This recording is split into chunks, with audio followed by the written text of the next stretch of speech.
Hello, and welcome to another edition of Tech Tuesday, brought to you by Delta Media Group, where we set the password to our luggage to the same thing as the password to the air shield. So today, we are going to go in and take a look at reverse prospecting reports. Now, yesterday, on the Unlocking Your Potential video, we talked about the value of those and what you can do with them, what they mean to your business. And today, we are going to go in and take a look at how to set them up. So let's go into the DeltaNet and do it. So from here, the beauty of these is in their simplicity. So we'll go down here to Customers and Customer Center. And I'm going to scroll down to the Customer Detailed Lists section, and we'll go ahead and search for the customer we want to add one of these reverse prospecting reports to. So we have our Timothy Edmondson here, so I'm going to click on his name to go over to his profile page. And if I scroll all the way to the bottom, I will see a section labeled AVMs.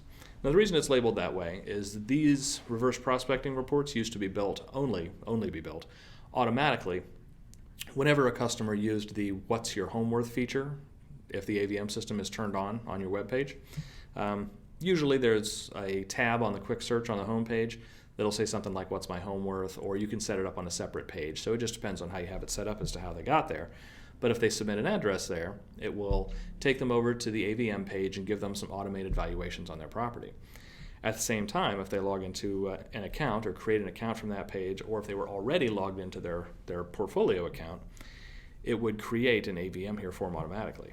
So the nice thing about that is you can go in here and you can see if they've submitted any addresses for the AVM. If they haven't, or if you have a new customer that you just want to set up for one on their own, we'll go down here and click on Create New Prospect Report. Now we can search by address or search by active listings. So if you have somebody that's already a seller, you can search by active listings and put in the address or MLS ID, and it'll pick those up. Or if they're like a prospective seller, they don't have a listing on the market yet, you can just search by address. So we'll search by address in this case. And you can see it auto-completes the addresses as we type them in. It's actually using Google to do that, which you can see down there at the bottom. And that's how it's picking up the actual full street addresses for these. So we'll go ahead and click on our property. You can see it finds it on the map, loads it up there. And we just click on Next Step. And that's basically it. Now we've created our report at that point. So from here, we have the option of customizing the paragraph headline a bit. So this would be what shows up at the top of the email if you send out an email. And then you have our full paragraph down here where you can customize the verbiage that goes in there. So from here, you can either download the report or you can email the report directly to the customer. So if I were to click on email, it would send the email out, but so we can take a look at it, I'm going to click on Download PDF. Now the beauty of being able to download a PDF of the report is that if you want to take this out to a print shop or get like postcards printed up, or you just want to print one up and mail it out to their actual address, you can do that. So we'll click Download PDF Report. Because I'm using Chrome, it loads up the report right in my browser. And then this is the report. You can see here there's a little Google Maps image of the property over here. If we have data for it, it's going to show us the estimate value from the AVM. When the report was generated, gives us some information here. Here's my heading, and here is my custom paragraph in there.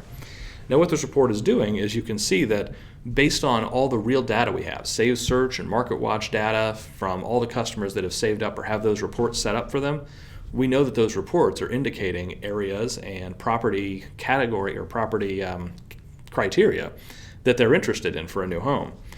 Because we know all that, we know exactly how many people would be interested in this home if it were listed on the market. So that's the beauty of this report.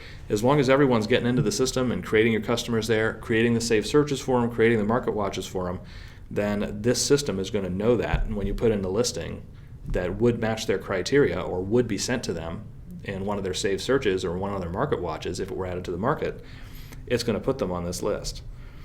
So this is a really powerful way that you can build up these reports and then send them out to prospective sellers to show them how much interest there really is in their property if they were to put it on the market. And I mean, for a lot of people, it can be a real eye-opener. So there you have it. So from here, I can save this on my computer, I could print it out, or if I were to save it as a PDF, I could either email it or actually take it on a flash drive out to a print shop and have cards printed up for these if I wanted to. So there you go. So as always, thanks a lot for joining me this week. seen the reverse prospecting reports and have a good idea of what they can do for you. If you have any questions or concerns, feel free to give us a call or send an email into support@deltagroup.com, or just leave a comment on any of our Facebook or YouTube videos, and we will get back to you. So thanks a lot for joining me, and I will see you again next week.